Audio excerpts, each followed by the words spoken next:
teny iainana fandarana tolotra ny fiangonana tana city centre na TCC Analakely isaky ny talatariva amin'ny 10 ora sasany.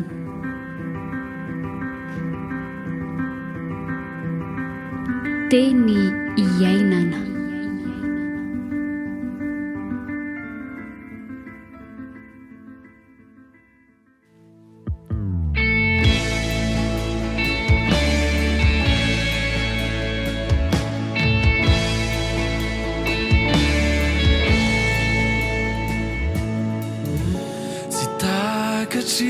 Ny saiko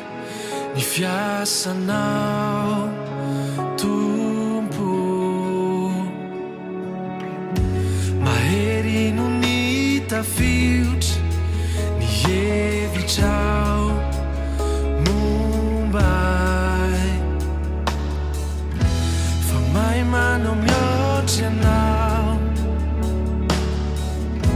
fa mahay manao mihoatra ianao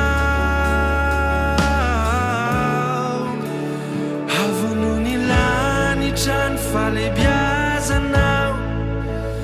lalinano ny rano masina ny atsaranao hideranao zay asandratray ny tomponay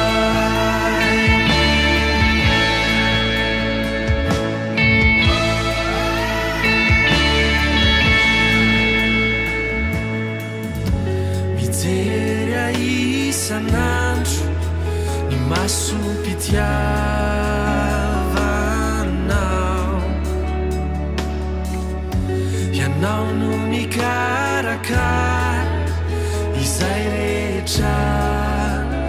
mombay mpanome fahasoavanay mpanome fahasoavanay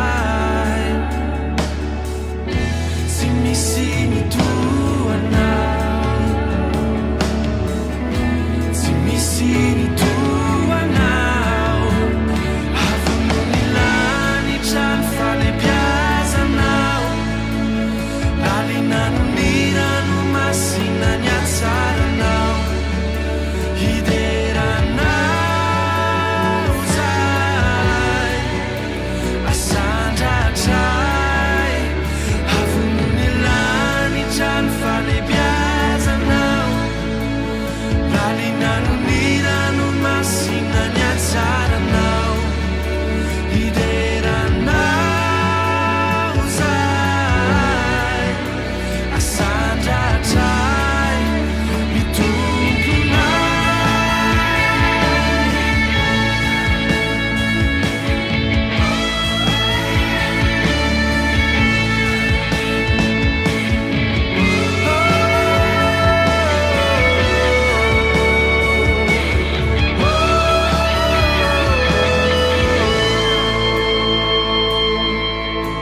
faly miarabantsika rehetra izay manaraka izao fandarana izao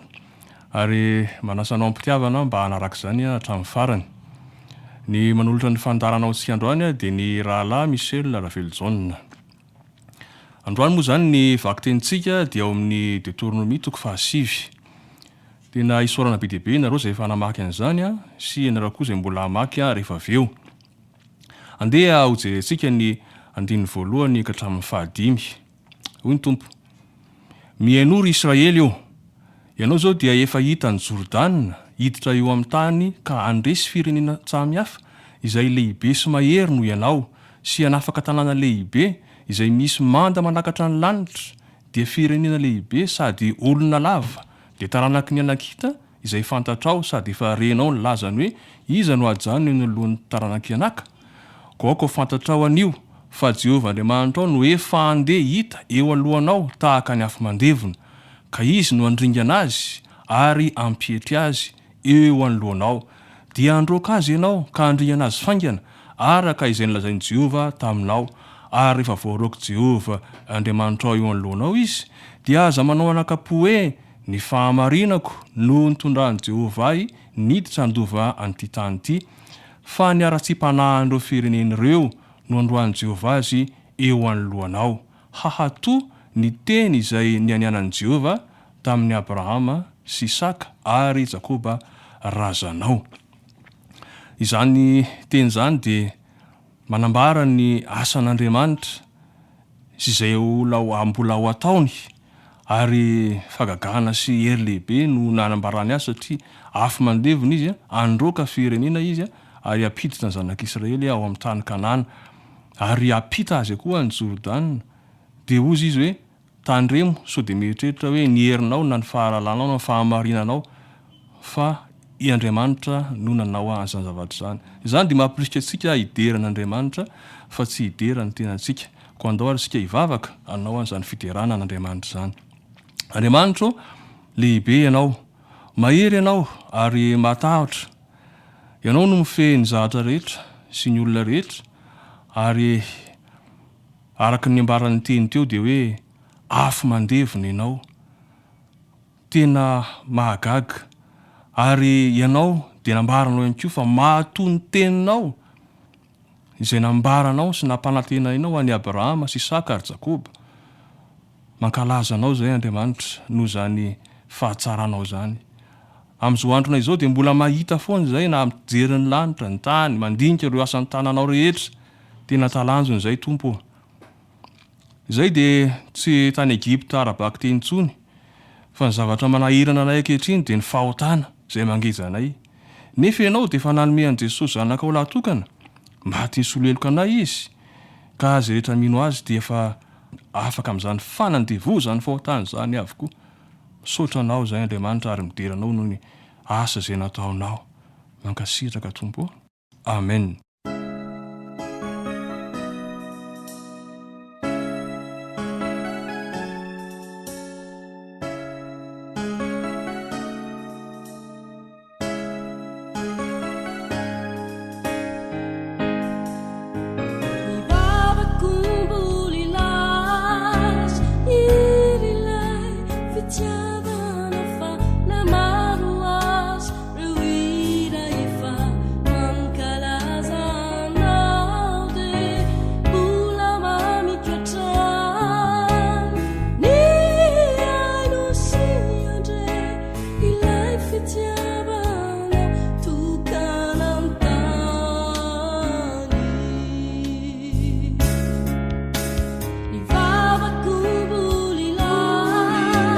Yeah.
andeha indray sika amaky ny eo amin'ny andininy faharoambifolo ka hatramin'ny teloambinifolo. Dia hoy Jehova tamiko tamin'ny Mosesy io, miainga ka midina faingana hiala eto ianao, fa efa nanao ratsy ny olonao izay nentinao nivoaka avy tany Egypta. Efa nalaky ny vily niala tamin'ny lalana izay efa nasaiko nalehana izy, ka nanao sarin-javatra hanidina ho azy. Ary hoy koa Jehova tamiko, efa hitako ty fireneny ty, fa indro olona mahafiatoko izy. Amin'ny andiny fahatrambifolo dia nilazainy hoe, avy alao andringa anazy, ka ho vonoko ny anarany tsy hoe ty ambany lanitra, fa ianao kosa ataoko firenena mahery sy lehibe noho izy. Eto Andriamanitra dia niteny tamin'ny Mosesy hoe tena reto zanak'Israely eto mahaditso, niodina niala tamiko izy, nandeha nanompo sampy izy, nanao sariny omby lahy kely volamena, dia nideran'io izy sy ny akohoka tamin'io, dia tezitr'Andriamanitra ary nilaza andringana azy ireo. Isika koa raha tamin'ny toeran'izy ireo ngamba dia mety ho zany ihany nataontsika ary mety ho ratsy lavitra noho zany aza. Koa andao sika riavana hibebaka sy hifono eo anatrehan'Andriamanitra, fa tsy misy azo atao eo anatrehan'izany raha tsy nibebaka sy nifona ihany, fa raha zany dia ho avy amintsika ny fandringanana tahaka izay niseho tamin'izany fotoana izany. Tivavaka sika. Andriamanitra, miaiky ny fahotanay eto anatrehanao zahay, nanompo sampy zahay, eny ny tenanay no nataonay sampinay, nanao izay nahafaly ny fonay fotsiny zay, fa tsy nihevitra ny sitraponao. Andriamanitra, mibebaka aminao zahay noho ny amafisakatokay ka nandavanay ny lalana marina izay nandidinao tokony alehanay. Niodina taminao zahay, ka nivily noho ny fitseritana ny zavatra zao tontolo zao. Tompo, izahay ankehitriny dia miverina aminao ka mba mamindrafo aminay, avelao ny elokay. Mangataka aminao zahay mba ho sasana amin'ny ran'i Jesosy Kristy, ilay nalatsaka teo Kalvary. Fa ny teninao dia efa manambara aminay ao amin'ny Jaona voalohany toko fa voalohany 5:7 hoe raha miaiky ny fahotanay zay dia mahatoky sy marina ianao, ka mamela ny fahotanay sy manadio anay ho afaka amin'ny tsy fahamariana rehetra. Ary ny ran'i Jesosy zanakao no manadio anay ho afaka amin'ny otanay rehetra rehetra. Sotranao zay Andriamanitra noho izany. Ny anaran'i Jesosy. Amen.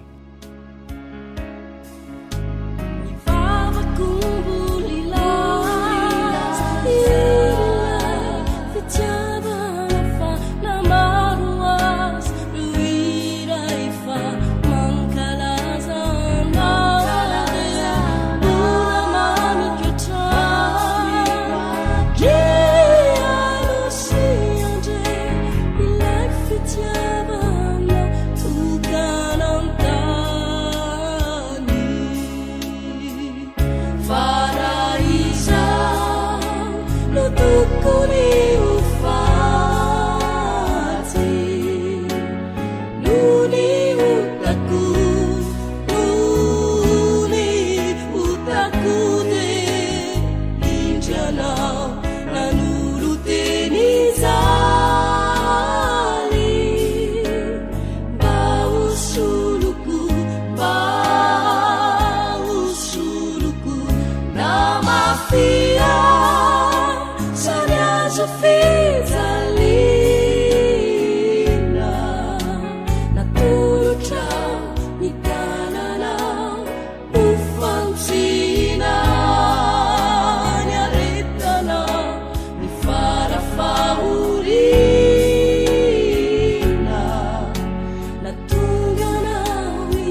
fijaliana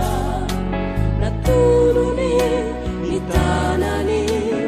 hofantsina ny aretany ny farafaorina mba tongana vangovilay iainana mandraky za iainana mandraky za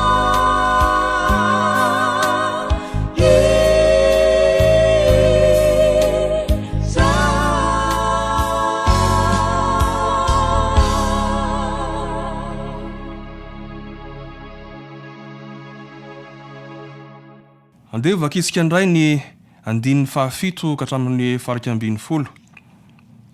hoy izy tsarovy ka azadinonao ny nampahatezeranao an' Jehovah Andriamanitra ao tany enefitra eny hatramin'ny andro ny alanao tany amin'ny tany Egypta ka hatramin'ny nahatongavanao teto amin'ity tany ity de mbola niodina tamin'i Jehovah ihany na ianareo na de tany Horeba aza dia nampatezitra an' Jehovah ianareo de tezitra taminareo izy ka saika handringana anareo raha niakatra tao tenombohitra aho andray ny vato fisaka dia nomeny Jehovah ahy ny vato fisaka roa voasoatry ny fanondron'Andriamanitra ary teo aminy no nisy ilay teny rehetra nolazain'i Jehovah taminareo tao an-tendrombohitra tamin'ny andro ny vorina jantsika treo io a ny manambara hoe Andriamanitra dia nanome ny teniny nanome ny didifolo ho an'ny zanak'Israely ilay fanekena izay ataony amin'ny olombelona izany ary zanak'Israely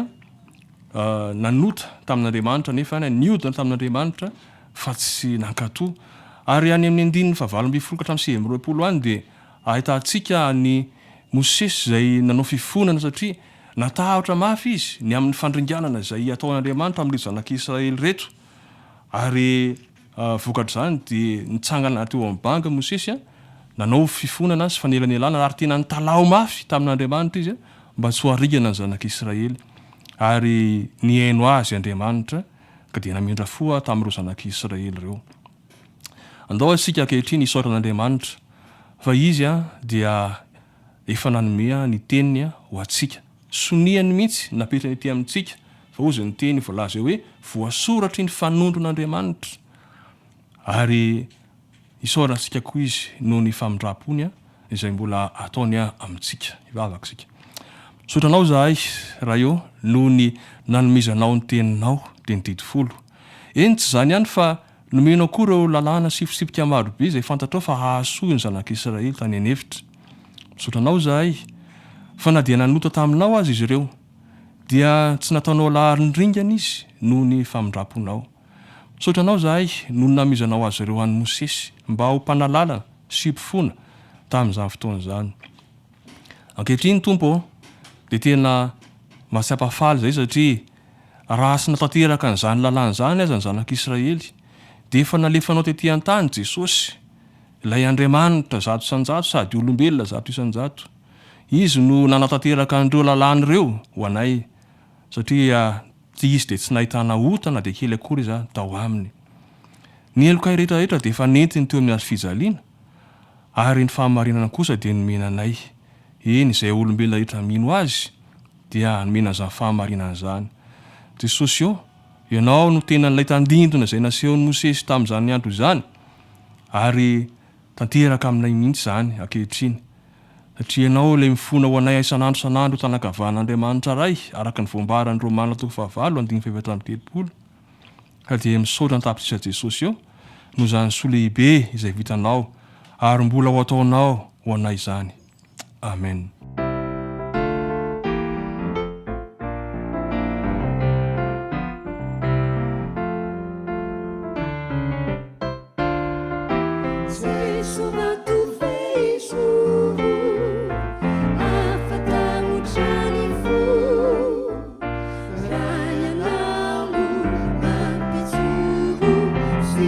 iainana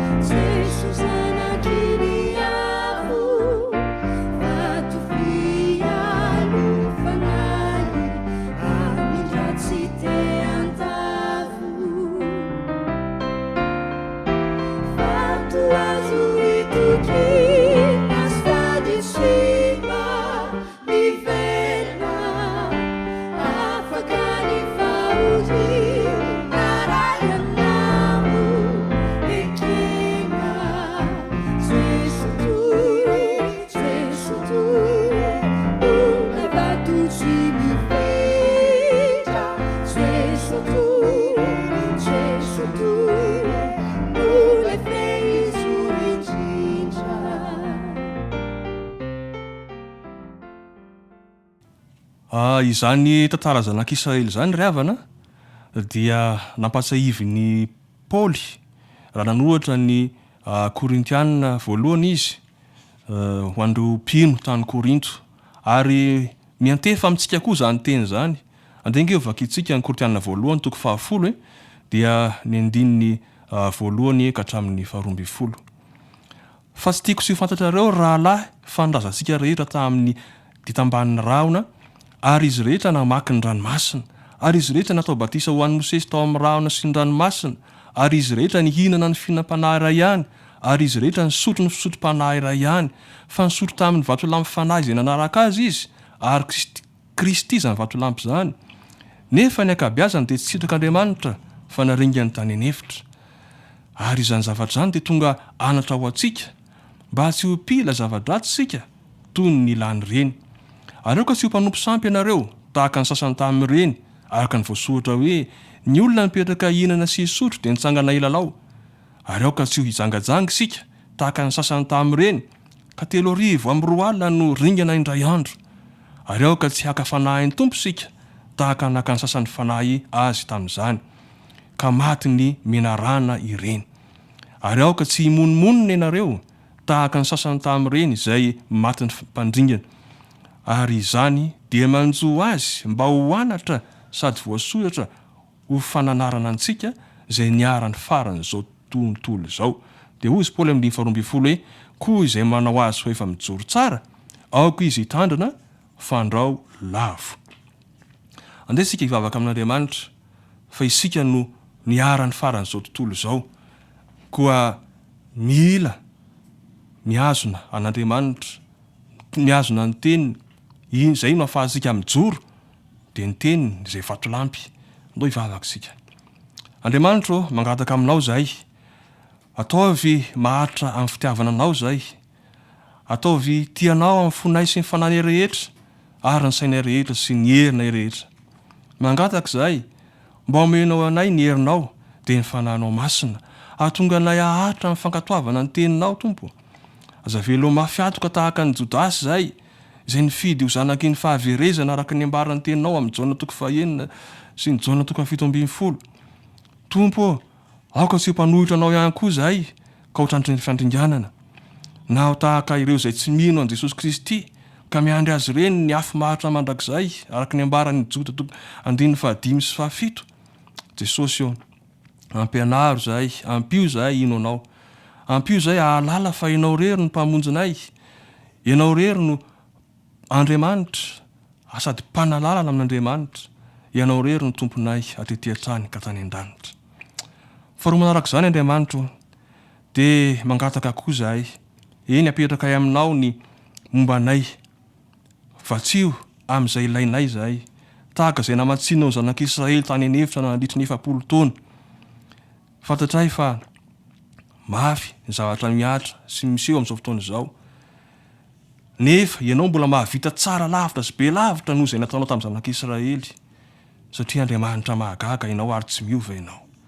apetraka aminao tompo ny fanahinay rehetra araka ny teninao amin'ny Petera voalohany toko 5:17 izay milaza hoe apetrao amiko ny fanahinao rehetra fa ianao no iainanay ka na inona tompo zavatra ilainay amin'izao fiainana izao dia matoky zahay apetraka aminao zany fa azonay avy aminao zany amin'ny fotoana rehetra ilanay azy ianao dia manambara aminay ao amin'ny Hebreo toko 13:15 hoe aoka tsy ho amin'ny fitiavam-bola ny toe-tsainareo fa miaminina amin'izay nananareo fa hoy ianao izaho tsy andao anao mihitsy na hafoy ianao akory tompo malalo sitrahandreo marary eo aminay ampahirezy ireo ntonam-pahoriana ianao anie fanambara koa nanambara tamin'ny teninao amin'ny jaona toko 2:17 hoe zany teny zany no lazaiko taminareo mba nahanareo fiadanana amiko aty amin'izao tontolo izao no atianareo fahoriana ho ianao nefa matoky fa izaho efa naharesy izao tontolo izao koa dia izaho ny tompony ankinana aminao tanteraka dia misaotra anao zahay Jesosy amin'izany rehetra izany voninahitra ny honao mandrakizay amen. Dia misaotra antsika nahatratra amin'ny farany tao anatin'izay fiombonam-bavaka izay. Ny tsodrano antsika dia raisina avy eo amin'ny Efesianina toko 4 ny 9:20 manao hoe ny fahasoavana ho amin'izay rehetra tia any Kristy Jesosy tompontsika amin'ny fitiavana tsy mety levona. Amen.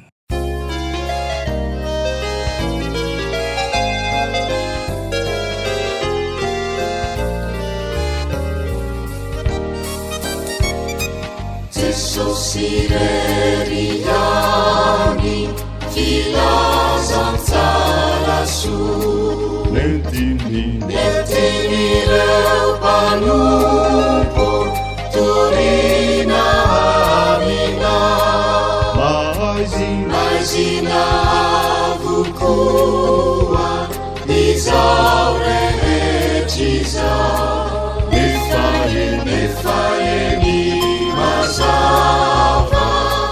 naposakamina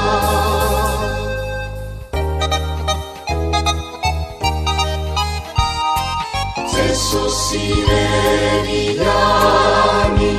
no ivavana ianarany irery no fanavotana ny olona rehetra no aloalika ety antanika hatrany andanitra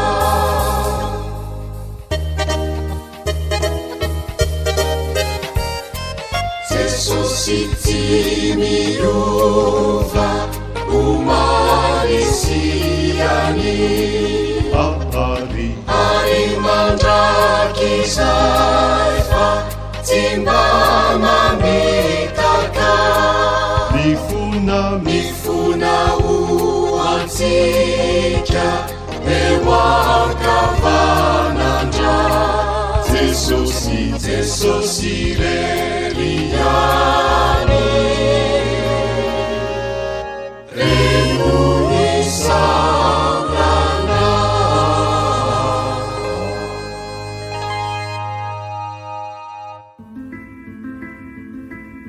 teny iainana fandarana tolotry ny fiangonana tana City Centre na TCC Analakely isaky ny talatarivo amin'ny 10 ora sasany.